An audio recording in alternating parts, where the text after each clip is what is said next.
Bakit ka mag-isa? Hindi pa po bumabalik ang mama ko. Bakit? Nasaan siya? May trabaho po siya. Bakit naman siya nagtatrabaho? Wala bang ama mo? Hindi po alam ng aking ama ang tungkol sa akin. Anong ibig po sabihin? Paano hindi alam ng ama mo ang tungkol sa'yo? Wala po kasi siyang pakialam sa amin ni mama eh. Masamang ama po siya. Kung bago ka pa lang sa channel neto, Ate Genio, istorya mo, ikwento ko. Huwag kalimutang pindutin ang notification bell and subscribe button. Maraming salamat! Nagpaalam na si Rafael sa doktor at bumalik sa loob ng opisina niya. Tiningnan ni Rafael ang sarili sa salamin. Tinitigan ang features niya.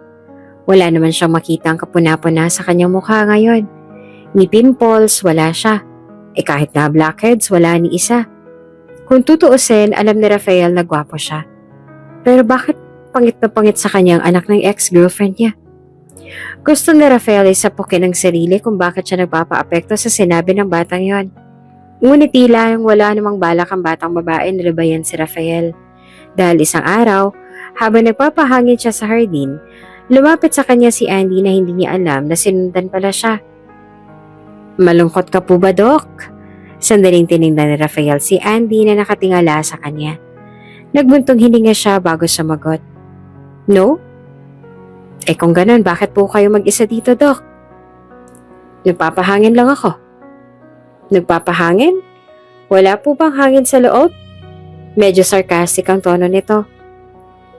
Mas gusto ko dito. Bakit ka ba nasa labas at wala ka pang kasamang iba? Namamasyal lang po ako. Namamasyal? Hindi naman to mall. Ang tono niya naman ang sarcastic ngayon. Alam ko po.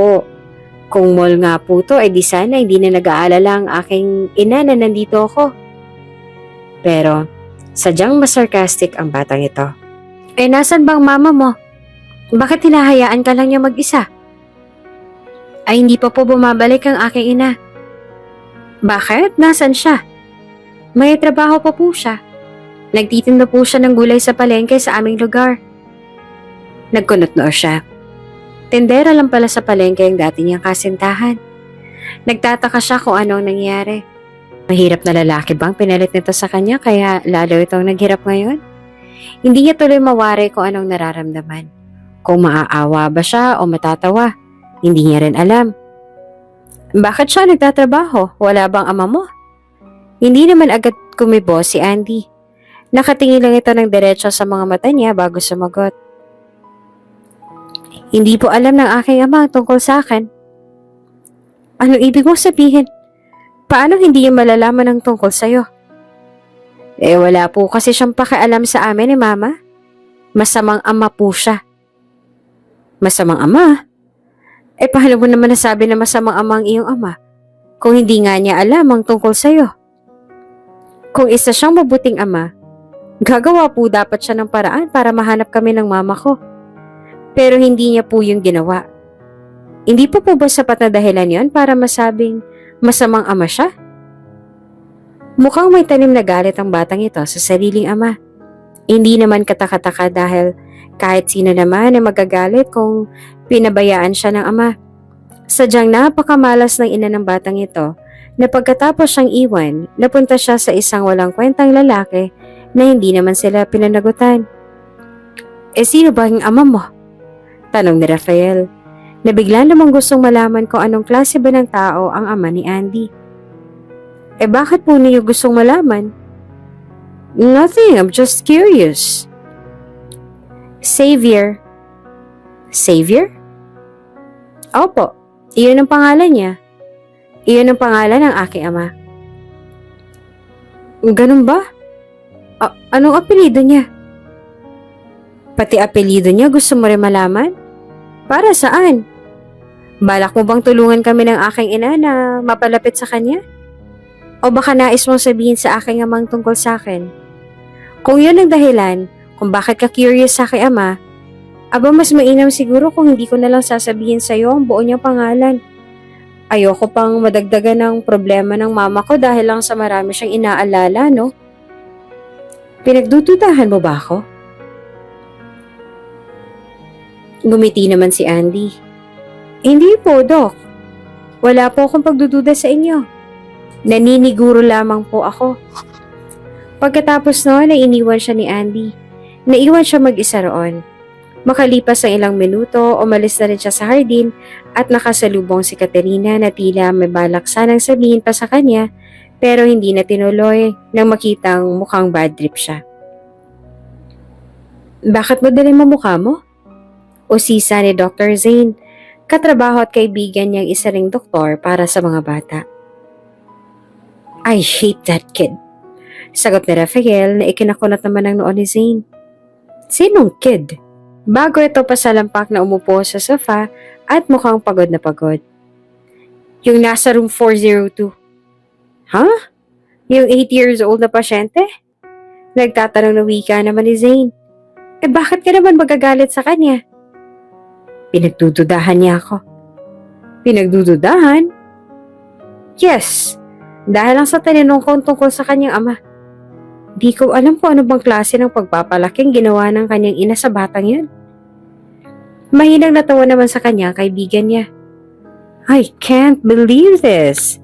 Sa dami ng pwedeng magpainit ng ulo mo, isang 8 taong gulang na bata pa talaga? Aba, mukhang nakahanap ka ng magiging katapat ah. Masakit sa ulo, no? Hindi lang masakit. Nakakainit din ang ulo. Humalakak pa na napailing si Zane. Control yourself and bear with it. Kaugali mo lang naman ang batang yon. Isipin mo na lang na ikaw ang kinakausap mo habang kausap mo siya. Pareho kayong matigas sa ulo. Sa kabilang banda, kinakausap ni Katerina ang anak na naglahad sa kanya ng lahat ng ginagawa ngayong araw at kung paanong pinainit na naman nito ang ulo ng sariling ama sa mga panlalait. Ano? Nagsinungaling ka sa doktor mo? Opo, Mama. Nagtanong po siya kung ano pong pangalan ng aking ama. Kaya sumagot ako. Xavier po ang sinabi kong pangalan sa kanya. Kung sakali magtanong siya sa inyo tungkol sa aking ama, sabihin niyo lang po na Xavier ang pangalan niya at hindi po Rafael. Proud na sagot naman ni Andy. Sabihin niyo rin po na sobrang gwapo ng aking ama at hindi tulad ni Rafael na pinaglihi sa sama ng loob. Sabi ko naman sa'yo, masama magsinungaling, hindi ba? Opo, Mama. Alam ko naman po yun. Sadyang nais ko lang po na isipin yung ibang tao ang ama ko. Masyado pa kasing masamang ugali niya. Parang gusto na lang ni Katerina na matampal ang sariling noo dahil sa sinabi ng kanyang anak. Bumisita si Archie pagkatapos ng trabaho nito. At sa halip na pagsabihan ng inaanak, sobrang proud pa ito sa ginawa ni Andy. Dahil ayon sa kanya, bagay lang daw yon kay Rafael. Gwapo pala ang ama ng anak mo? Sabi ni Archie na makasalubong nila si Rafael sa hallway na may madilim na mukha at animoy kinasusuklaman ng buong mundo. Pero tama si Andy. Parang masamang ugali niya at mukha rin suplado. Masarap nga pektosan eh. Hayaan mo na, ganun talagang ugali nun. Pero anong plano mo ngayon na nagkita ng mag-ama mo? Balak mo bang ipagtapat sa ama ng anak mo ang tungkol kay Andy? Nagbuntong hininga siya ng malalim. Sa totoo lang, hindi ko rin alam eh. Gusto kong sabihin kay Rafael na nagkaanak kaming dalawa pero at the same time nag-aalala rin ako kung ano bang magiging reaksyon niya. Baka hindi niya matanggap dahil sa galit niya sa akin. Ayoko masaktan si Andy kung sakaling mangyari yon. Lalo na't sobrang tagal niyang hiniling na makita at makilala ang ama niya. Tinapik naman ni Archie ang balikat niya. Huwag mong pilitin ang sarili mo. Hindi ba ang sabi sa'yo ni Andy ay handa naman siyang maghintay hanggang sa maging handa ka na sabihin sa ama niya ang tungkol kay Andy? Ihanda mo muna ang sarili mo. Ang hindi naman alam ng dalawa ay may mga mata na nagmamasid sa kanila. Nakatago lamang ang doktor sa likod ng pader at lalong dumilim ang mukha nang makita ang pagtapik ng lalaki sa balikat ni Katerina. Sa sobrang ines ay parang ayaw muna ni Rafael na makita ang mag-ina. Mabuti na lang at nakasalubong niya si Zane. Kaya ito ang sinabihan niyang pumunta sa kwarto ni Andy para mapainom ng gamot ang bata. Anong pangalan mo, Doc? Tanong ni Andy sa bagong doktor na tumitingin sa kanya. I'm Zane. Nasaan po yung dati kong doktor? May meeting siya ngayon kaya ako munang titingin sa'yo. Ganun po ba? Kunwari, nalungkot si Andy. Miss ko na po siya. Kanina ko pa po siya hinihintay eh. Miss mo na siya? Tila nabigla pang doktor. Opo, mabait po kasi siya sa akin at gustong gusto ko po siya. Nababaitan ka sa doktor na yon? Tumangutango si Andy. Opo. Sa akin ba, hindi ka ba nababaitan sa akin? Tingin ko mabait ka naman po, Doc. Talaga? Opo, Doc. Napangiti pa si Zane. Doc Zane na lang itawag mo sa akin. Sige po, Doc Zane. Tama nga talaga ang sabi ng mga nurse tungkol sa'yo, no? Napakaganda mo ngang bata. Talaga po, Doc? Oo, madalas kang pag-usapan ng mga nurse sa labas dahil daw hindi ka lamang mukhang manika, kundi mabait ka rin. Ang sabi po kasi sa akin ng mama ko, hindi raw po matatawag na magandang isang tao kung masama pong ugali. Ikaw po, Doc Zane, gwapo ka rin po.